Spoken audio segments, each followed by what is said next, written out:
안녕하세요. 오늘은 국어 드림 종탑 아래에서 해설하겠습니다. 먼저 학습 목표부터 살펴보겠습니다. 학습지 1쪽입니다. 형상화 방법을 중심으로 서사갈래의 특성을 이해하고 작품을 감상할 수 있다 그랬습니다. 문학에서 서장과 서사가 굉장히 구별이 되는데 서정이 노래하기라면 서사는 이야기하기죠. 그래서 서사에서의 형상화 방법은 여러 가지가 있지만 직접 보여주기라든가 간접적으로 보여주기, 직접 제시와 간접 제시라고 하는 방법들이 있고 인물, 사건, 배경 같은 것들을 어떻게 제시해 주는가 하는 방법들이 구체적인 형상화의 방법이겠죠. 그래서 이 서사갈래의 특성을 이해하고 그 작품을 그런 관점에서 이해하면 더 좋은 감상이 될 것 같습니다. 두 번째 보시면요. 서사갈래 작품에서, 즉, 이 종탑 아래에서 구성 요소의 유기성을 이해해보자 그랬습니다. 구성 요소 아까 말한 것처럼 인물, 사건, 배경이죠. 이것들이 어떻게 어우러져서 전체적으로 시간 순서는 어떻게 조정이 되어 있고 앞에 온 사건이 뒤에 있는 사건을 불러들이고 그리고 사건과 사건이 연결되어서 결국 마무리가 어떤 장면으로 되는 것인가 이런 것들이 아주 긴밀하게 연결된 것이 바로 유기성이라고 얘기합니다. 이를 바탕으로 문학 활동을 할 수 있다고 했는데요. 문학 활동이라고 한다면 우리가 글을 읽고 그 글에 대한 사실적인 이해를 해야 되겠죠. 이것이 1차적인 문학 활동입니다. 그런데 여기서 끝나는 것이 아니라 그 주제에 대해서 이해를 하고요. 그 주제를 주인공, 등장인물의 입장에서 공감을 하면서 그것을 나의 경험과 비추어서 어떤 관점에서 옳고 어떤 관점에서는 좀 이해할 수 없다든지 어떤 관점에서는 잘못 표현되었다든지 비평을 하는 거죠. 그래서 비평 활동을 자기 나름의 언어로 쓰는 것까지 포함해서 문학 활동이라고 지칭할 수 있을 것 같습니다. 초등학생과 중학생과 달리 여러분들은 이제 고등학생이죠. 그래서 문학 활동에 대해서 할 수 있는 마지막 단계의 보통 교육을 받는 건데요. 그래서 글을 읽고 이해하고 그 주인공의 생각에 공감하고 상황에 대해서 충분히 간접적으로 경험을 넓히고요. 그리고 자기의 경험에 비추어 보아서 그 작품을 평가할 수 있다. 그리고 한 줄이라도 다섯 줄이라도 남길 수 있다. 이것이 문학 활동입니다. 그러니까 어떤 작품의 줄거리를 요약해서 암기한다든지 등장인물의 이름을 안다든지 뭐 이것이 문학 활동의 궁극적인 목표는 아니라는 거죠. 그래서 우리는 종탑 아래에 나타난 시대와 그다음에 인물의 심리 변화 그리고 작가는 왜 이런 작품을 썼을까 하는 것을 유추하고 평가할 수 있어야 되겠습니다. 그러면 작품 정리로 넘어가겠습니다. 첫 번째로 1950년대를 배경으로 했기 때문에 그리고 쓰여진 시점이 1990년대 말이기 때문에 현대소설이라고 할 수 있습니다. 그리고 교과서에 실릴 만큼 짧은 소설입니다. 원작을 보시면 보통 단행본의 70쪽 정도 분량입니다. 그리고 액자 구성을 취하고 있고요. 이것은 많이 얘기하는 것처럼 외화가 내화를 둘러싸고 있는 구조이죠. 그런데 외화는 현재 시점에서 진행되고 있고 내화는 주인공이 과거의 이야기를 들려줍니다.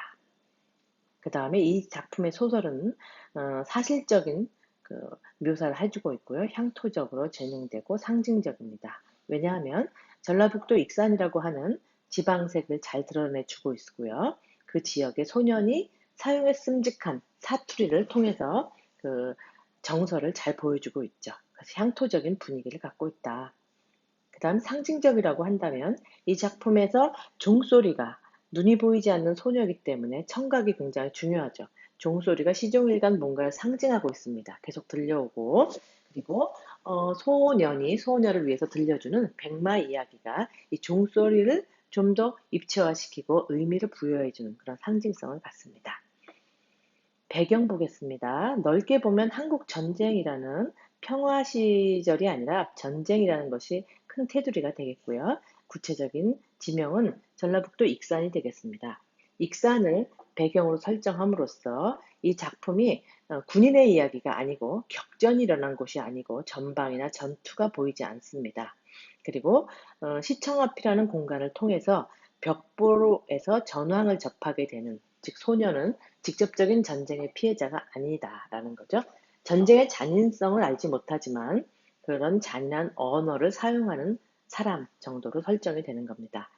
교회당이 배경으로 나옴으로써 시청 앞에서 전해주는 벽보 공간과는 달리 종소리를 통해서 평화로운 공간, 그 다음에 전쟁으로 인한 상처가 치유되는 공간으로서 대비돼서 제시되고 있습니다. 그리고 여기서 말하는 배경에는요, 구체적인 장소도 배경이지만 시청 앞에 벽보에서 전해주는 전쟁이라는 소년이 상상하는 그 전투, 그 공간도 상상 속의 공간으로서 하나의 배경 역할을 해주고 있습니다. 주제를 보겠습니다. 첫 번째 전쟁이라는 면에서 어떻게 피해를 받았고 어떤 상처와 트라우마를 겪었다라는 것이 주제가 될 수 있고요. 그것이 어떻게 치유되는가 하는 과정을 본다면 2번에 사랑과 연민, 즉 피해 입은 상처 입은 사람에 대한 공감과 그것을 진정으로 이해해 주었을 때 치유가 될 수 있다라는 얘기가 되겠죠. 세 번째 측면에서 보시면 이 전쟁을 나라는 최건호라는 사람의 입장에서 보면 하나의 성장의 기록이 될 수 있습니다. 그래서 나라는 사람이 소년이었다가 성장을 했지만 그 경험은 단절된 것이 아니죠. 성인이 된 지금도, 즉 50년이 지난 지금도 생각나는 그 소녀가 내게는 최초로 남을 이해하고 배려해 준 첫사랑이다라는 식으로 설정이 돼서 회상하고 있거든요. 그래서 이 소설은 전쟁을 배경으로 하여 성장과 그 다음에 상처의 치유와 이런 것들이 복합적으로 들어가 있는 짧은 단편이라고 보겠습니다. 자, 복선을 보시겠습니다. 복선은 첫 번째 지혜밥을 훔치러 가는 장면이 나옵니다.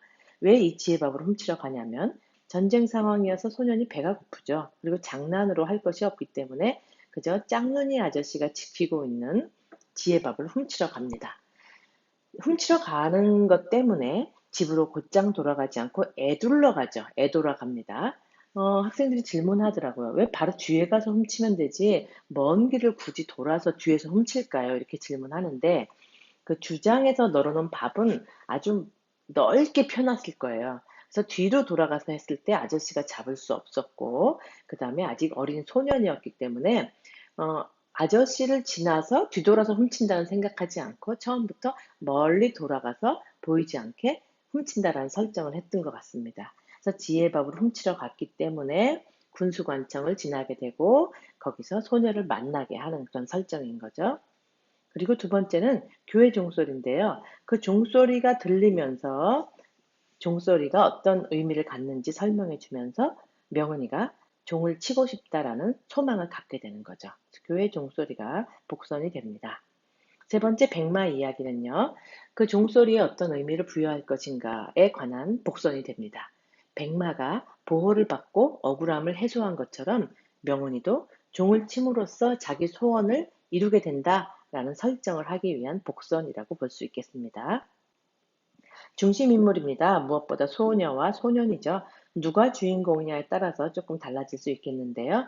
일단 외화에서는 최건우라는 사람이 주인공으로서 이야기를 전개하기 때문에 전체적인 주인공은 바로 이 소년이죠. 이 소년. 소년이 자기가 겪은 이야기를 해주는 거니까. 근데 내화를 보면요. 살짝 관찰되고 있는 이 소녀가 주인공으로서 그 소녀의 이야기가 중심 플롯이 됩니다. 그래서 중심 인물은 이 두 소녀와 소년을 들 수 있다. 그 다음에 그 밖에 뭐 주변 인물로서 아버지도 있고 짝눈이 아저씨, 딸고마니 아버지, 교회 주일학교 반사 선생님 등등 등장하고요. 외화에서의 주변 인물로는 최건호의 친구들, 초등학교 동창들이 모여서 환갑이 다 된 나이에 옛날 이야기, 사랑 타령하는 그런 구성으로 전개가 되겠습니다. 중심 상징으로는요. 첫 번째, 당달봉사다. 이게 소녀가 당달봉사잖아요. 눈뜬 장님이다라는 것은 소년에게 굉장한 충격으로 다가오고 동시에 호기심으로 다가옵니다.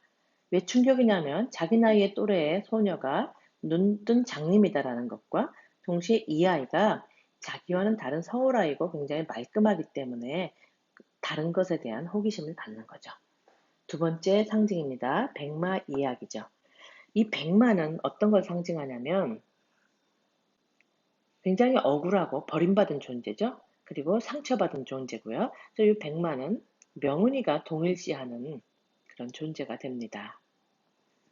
구원받을 수 있는, 억울함을 호소할 수 있는 그러한 주체가 되는 거죠. 세 번째, 결말에 나오는 세 사람이 함께 매달려서 종을 치는 것. 이것은 어떤 의미를 갖냐면 종 치는 것을 막는 사람이 있었는데 그 딸고만 아버지가 결국 같이 종을 치게 되죠.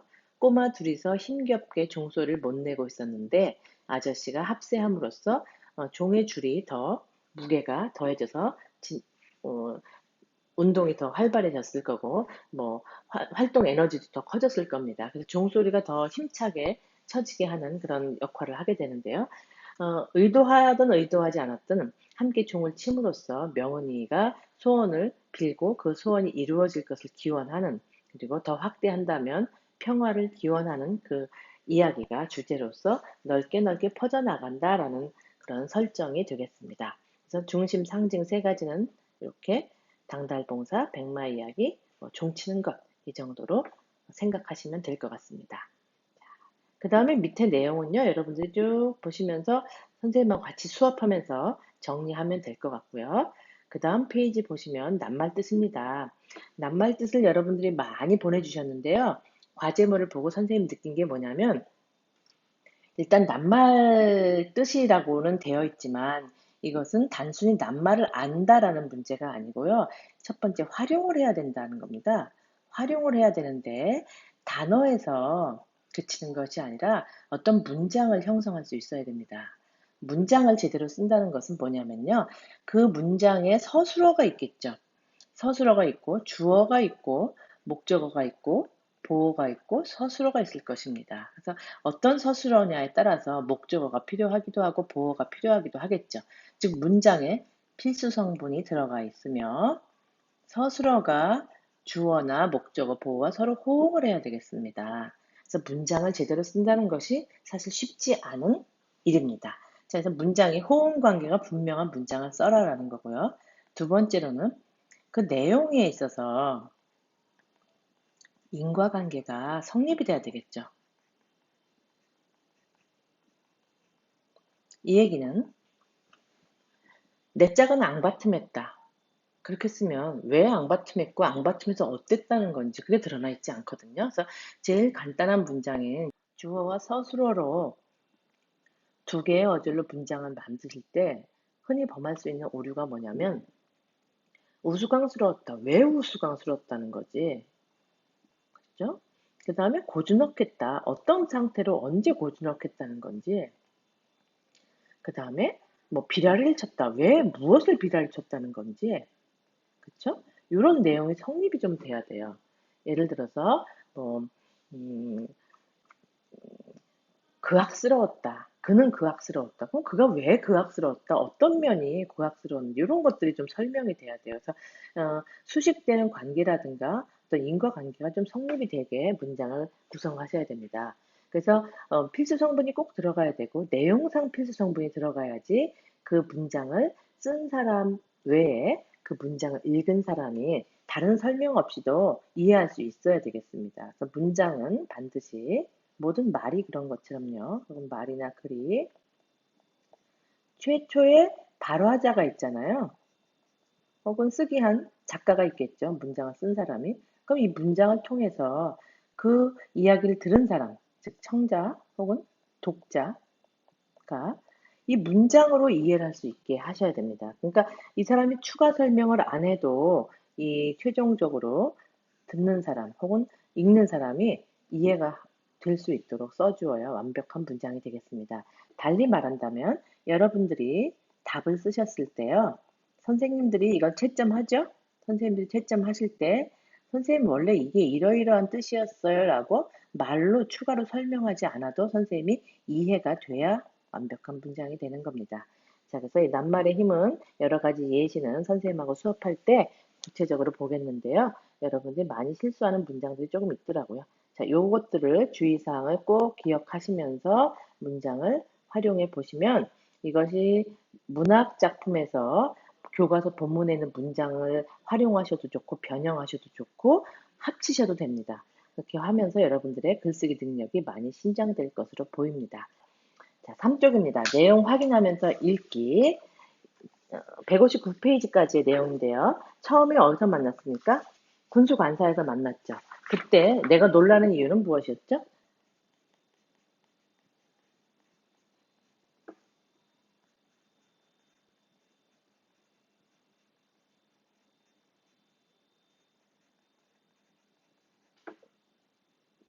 당달봉사라는 말을 다르게 또 표현한다면 눈뜬 장님 뭐 이렇게 표현할 수 있겠죠. 뭐를 처음에 먹으려고 했냐면 이 두 가지의 차이점이 뭡니까? 라고 질문하는 사람들이 있어요. 지혜밥은 쌀을 불려서 밥을 지은 것이 지혜밥입니다. 그리고 고두밥은요. 그 쌀을 불려서 밥을 지으면 아주 질겠죠. 그 밥을 햇볕에 말려서 꼬들꼬들하게 만드는 게 바로 고두밥입니다. 그러니까 술을 만들 때 짓는 진 밥을 지혜밥이라고 하고 그 밥을 다시 말려서 꼬들꼬들하게 만드는 걸 고두밥이라고 하죠. 그러니까 똑같은 것을 지칭하는 말입니다. 자, 2번. 할머니는 내쫓으셨나요? 아니죠. 좋은 친구가 되라 라고 받아들이셨습니다. 3번. 금기어 세 가지를 얘기했어요. 부모님, 아버지 이야기, 그 다음에 전쟁 이야기, 잔인한 이야기, 혹은 사람이 죽고 사람을 죽이는 이야기. 이런 얘기겠죠. 그런데 이미 나는 아버지를 물었죠. 아버지가 누구냐. 그리고 선물로 전쟁 이야기를 막 해주죠. 세 번째 하지 말라는 얘기는 뭐냐면 장님에 관한 이야기, 아이에게 굉장히 상처가 된다라는 얘기였죠. 그런데 나는 네가 당달봉사냐? 라고 처음부터 돌직구를 날렸었습니다. 4번. 명은에게 주기 위한 선물로 나는 한마디로 얘기하면 전황, 두마디로 얘기하면 전쟁 이야기. 그럴 경우는 을은 늘로 바뀌어야 된다. 자, 3-1번 질문하기로 넘어가겠습니다.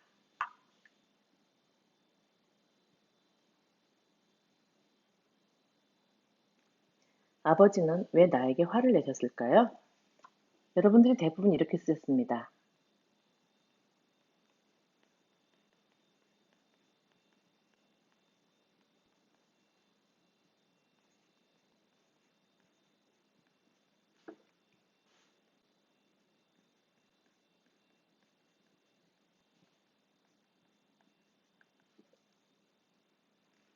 자, 전쟁의 잔인함을 나타내는 말이죠. 근데 왜 화를 냈냐면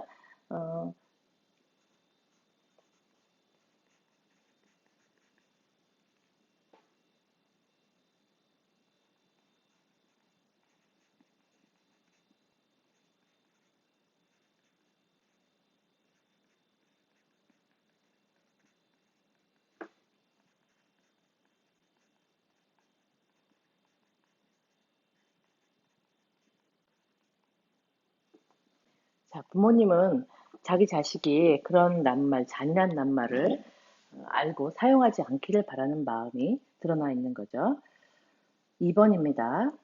명은이에 대한 호감이 나타나 있는 장면이 한 4군데, 5군데 정도 있어요. 일단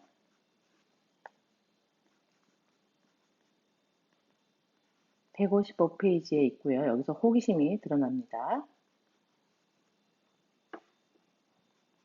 그리고 157페이지에도 보면 명은이가 새하얀 낫꽃이 눈에 밟혔다라고 하면서 굉장히 호감을 갖는 장면이죠.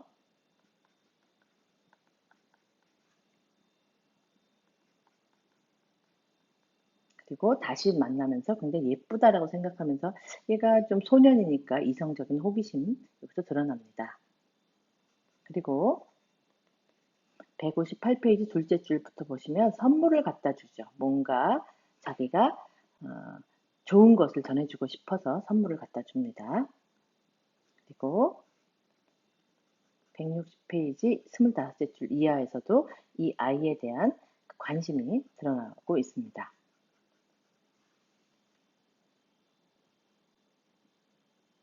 천천히 정리하시기 바랍니다.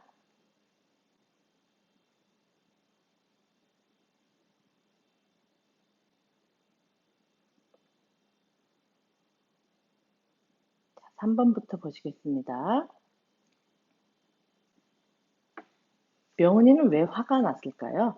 일단 명은이는 전쟁에 의한 피해를 입었죠.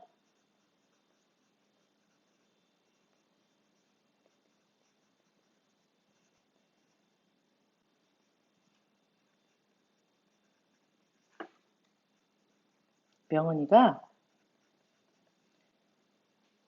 생각하고 싶지 않은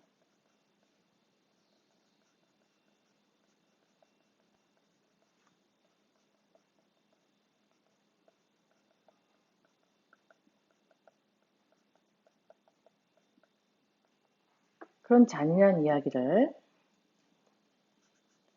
나는 신나게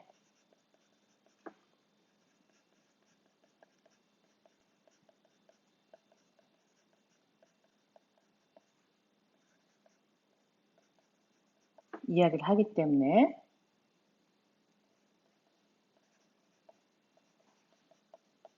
그런 부분에서 화가 났을 것 같습니다. 그러니까 크게 두 가지 측면이죠. 그 이야기, 주제에 대해서 화가 난 거고요. 듣고 싶지 않고. 그 다음에 내가 너무 신나게 전쟁놀이 하듯이 그 얘기를 하기 때문에 화가 난 것이라고 볼 수 있죠. 4번 보겠습니다.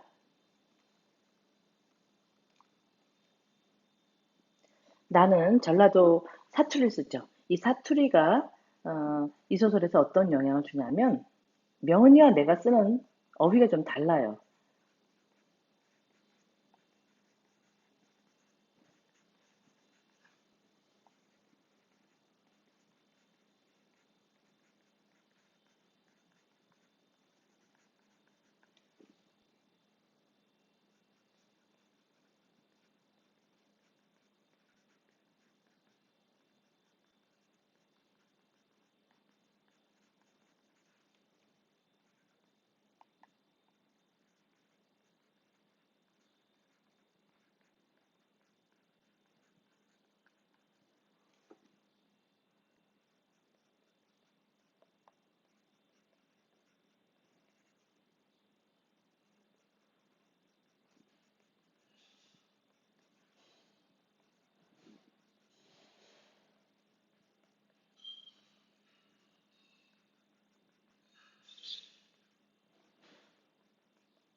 자, 서울내기인 명은이와 나의 언어 차이에서 차이가 드러나고요. 나의 성격도 드러나고, 그다음에 향토색이 드러난다. 그래서 소설에서 사실감이 높아진다. 이런 식으로 이해하시면 되겠습니다. 5번. 어린아이인 내가 설정됨으로써 얻는 소설적 효과는 무엇인가? 음, 내가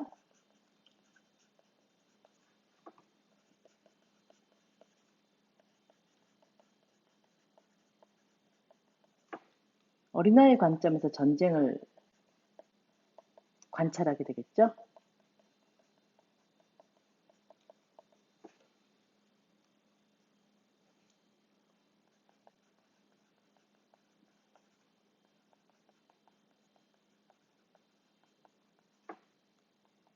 독자들이 어린아이인 나에게 완전히 동일시를 하지 않습니다. 그래서 이 아이가 성장한다는 관점에서 독자가 거리를 약간 두게 됩니다. 거리를 두고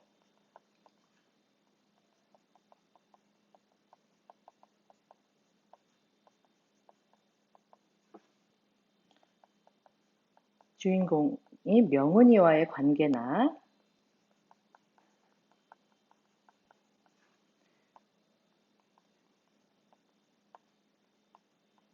전쟁의 해결책으로서 굉장히 순수한 입장에서 보여줄 수 있는 거죠.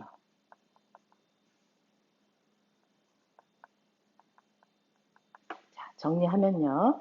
내가 어린아이이기 때문에 전쟁에 대해서 진짜 어른의 관점이 아니라 아이의 관점에서 보게 됩니다. 그러니까 이것은 믿을 수 없는 화자가 되는 거죠. 아이의 시각에서 보니까. 그리고 성장의 관점에서 독자는 아이니까 그 소설의 전개가 아이의 입장에서 되는데 우리는 그 아이가 아니잖아요. 그 거리를 두면서 좀 관찰하게 되고요. 그리고 내가 명은이와의 관계나 전쟁이라는 것을 어떻게 극복할 것인가 하는 점에서 아주 순수한 모습, 정말 아이다운 모습을 보여줍니다. 백마의 이야기 같은 것을 만약 30살 넘은 혹은 환갑이 넘은 사람이 얘기한다면 무슨 그런 순진한 얘기를 하냐 이렇게 얘기하겠지만 10살짜리 아이가 얘기하면 아이답다 이렇게 받아들일 수 있는 거죠. 그리고 종소리가 울렸다고 해서 전쟁이 해결되거나 소원이 이루어졌다라는 것은 뭐 논리적으로나 인과적으로 볼 때 말이 안 되는 거죠. 객관적 세계에서는. 그렇지만 아이의 세계이기 때문에 그것이 맑게 투명하게 받아들여질 수 있다라는 그런 설정이 되겠습니다. 내용 확인하기를 먼저 보겠습니다. 관사를 다시 찾아온 나에게 명은이는 뭐라고 했냐면요. 왜 안 들어오고 있니? 이렇게 얘기했어요.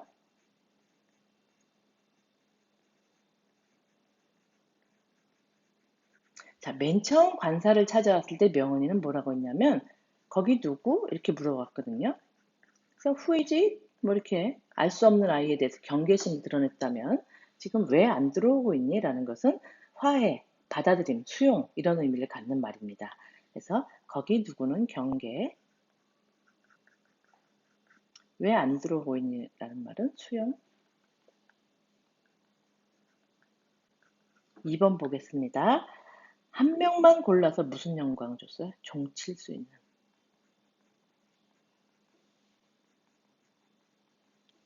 3번 종을 처음에는 못 쳤죠. 어느 요일날 갔습니까? 예배가 없는, 즉 수요일 다음날 목요일 밤에 갔습니다. 종 치면서 명은이한테 내가 소리 지른 것은 소원을 빌어. 너도 백마처럼 소원을 빌어. 그러면 이루어질 거야. 라는 것이 이 내가 명은이에게 종을 치도록 도와준 이유가 되겠죠. 즉 소원이 이루어지도록 하기 위한. 그래서 종소리는 곧 소원을 비는 것이다. 여러분들도 종소리가 들릴 때 소원을 빌기 바랍니다. 6번 딸고만 아버지는 떼어냈어요? 못 떼어냈어요? 못 떼어냈습니다. 자, 사실적 이해 문제 풀었고요. 정리하시기 바랍니다.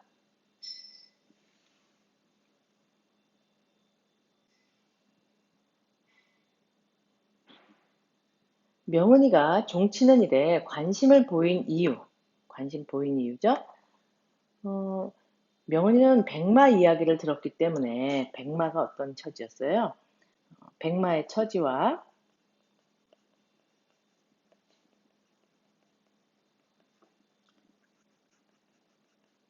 자기의 처지를 동일시하게 되고 백마의 억울함이 호소된 것처럼 자기도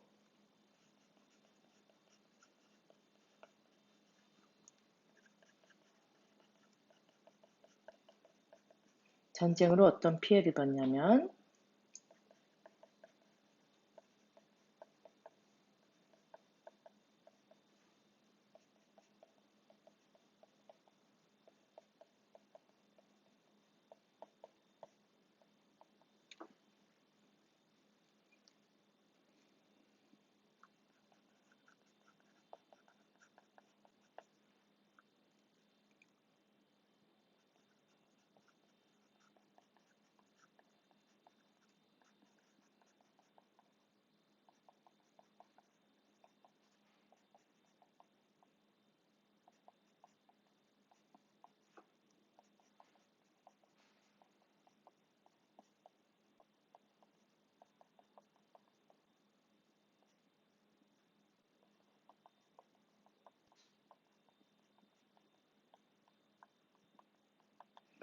백마와 자기를 동일시하게 되면서 자기도 전쟁으로 입은 피해를 호소하고 종침으로써 백마처럼 보살핌을 받게 되고 소원을 이루고 싶어졌기 때문이다. 여기다 더 넣는다면 종을 침으로써 이것들을 자기도 하고 싶은 거죠. 물론 더 구체적으로 설명한다면 명은이가 생각하는 소원이 무엇일까라는 점에 대해서 부연 설명할 수도 있겠죠. 구체적인 소원을 본다면 시력을 되찾고 싶다든지 부모님이 다시 살아오셨으면 좋겠다든지 또는 전쟁으로 인해서 이런 피해가 일어났으니까 전쟁이 끝났으면 좋겠다든지 다시 평화로운 시대로 가고 싶다. 다시 행복하게 살고 싶다. 이런 얘기들이 포함될 것 같습니다. 그러면 2번. 명은이가 건호의 얼굴 직접 만져봅니다. 학생들이 이 부분에서 막 소리를 지르는데요.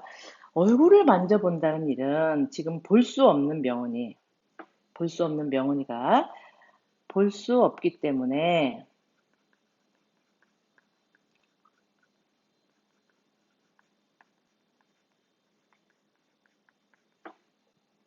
청각과 촉각이 있죠. 그래서 촉각적으로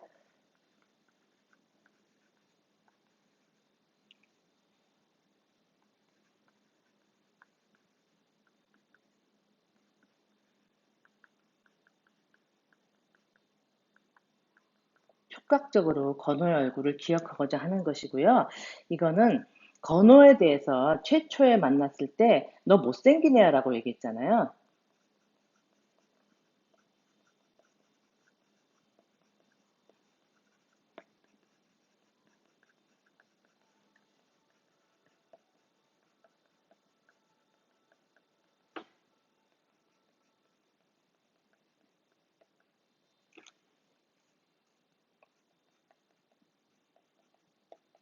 얼굴을 만진다면 잘생겼다고 했거든요.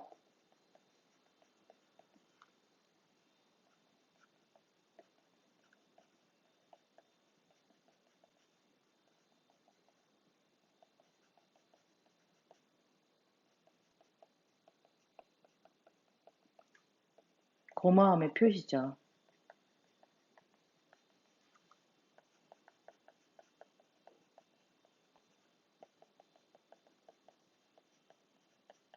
자, 건호는 명훈이에게 선물을 갖다 줬는데 명훈이는 건호에게 줄 수 있는 게 없잖아요. 그래서 이 고마움의 표현으로서 건호의 얼굴을 기억하고 싶어. 너에 대해서 못생긴다고 했는데 미안해라는 얘기를 지금 하는 겁니다. 그래서 건호의 얼굴을 직접 만져보는 일은 볼 수 없는 존재에 대해서 만져봄으로써 인식하고 고마움을 표현하는 거죠. 너를 기억하겠다라는 의미니까요. 정리하시기 바랍니다.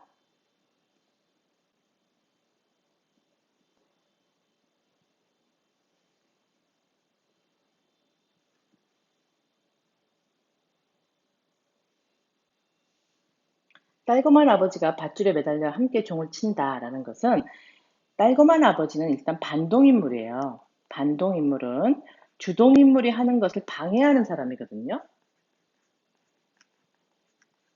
주동인물은 나와 명은이겠죠. 종을 치고자 하는 주동인물의 행위를 반대하는 반동인물이었던, 즉 방해자죠. 딸검한이 아버지가 함께 종을 치게 됨으로써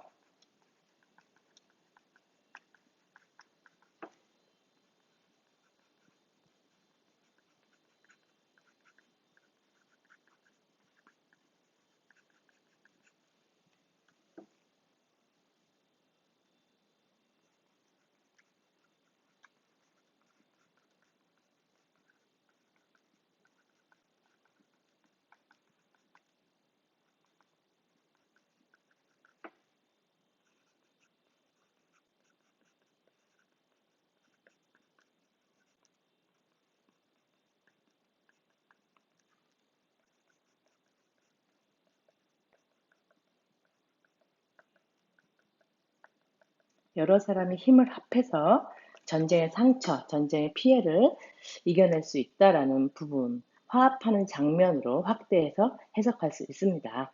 물론 우리가 꿈보다 해몽이라고 하지만 소설에서도 이 같이 치는 장면 자체를 너무 딸검한 아버지가 화가 났다라는 장면으로 이해하기보다는 자기도 모르게 종을 침으로써 사람들에게 교회 가는 날도 아닌데 종을 치는데 이 종은 굉장히 특별한 종이죠. 금지하려다가 더 커진 종소리죠. 그래서 이 종소리 치는 장면이 화합의 장면으로 확대해서 해석할 수 있습니다. 정리하시고요.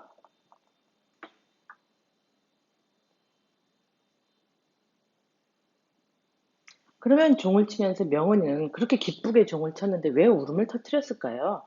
물론 기쁠 때 웃는 경우도 있지만 너무 벅차고 너무 가슴에 맺힌 것이 많을 때 울음을 터뜨리게 되겠죠. 그래서 여기서 말하는 명은이가 울음을 터뜨린 이유는요. 명은이가 지닌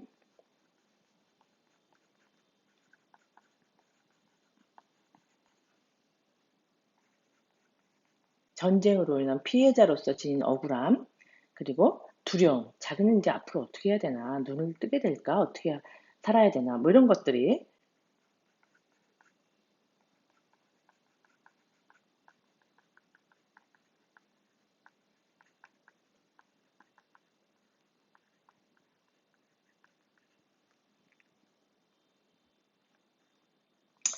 억울함과 두려움만 있는 것은 아니고요. 소원을 비는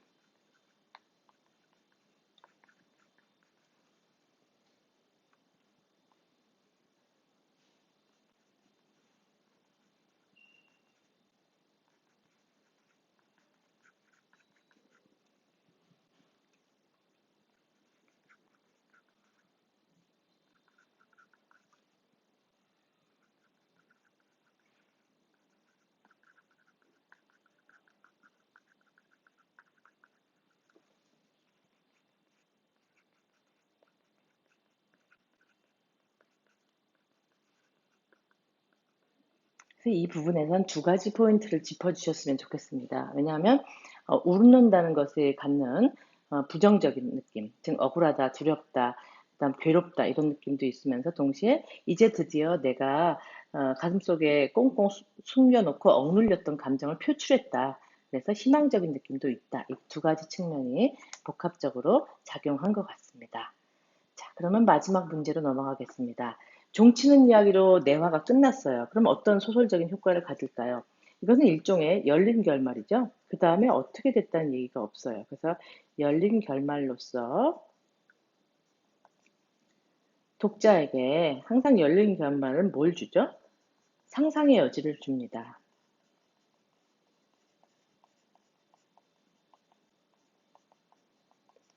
어, 엔딩이 종치는 소리로 딱 끝나고 더 이상 설명이 없기 때문에 이 종치는 소리에 대한 상징성이 더 부각이 되죠.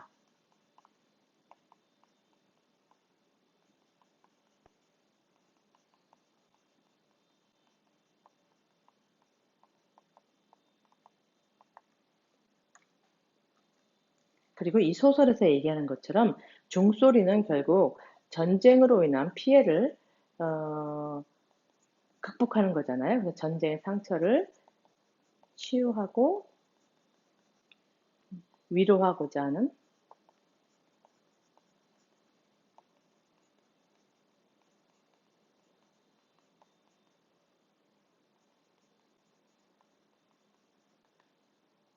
그게 이렇게 보시면 정리가 될 것 같습니다. 자, 이번 시간에 여기까지 하고요. 다음 시간에는 종탑 아래에서의 생략된 부분과 윤홍길 씨의 또 다른 전쟁 소설인 장마에 대해서 설명을 하겠습니다. 질문이 있으면 바로 선생님에게 DM을 주시기 바랍니다.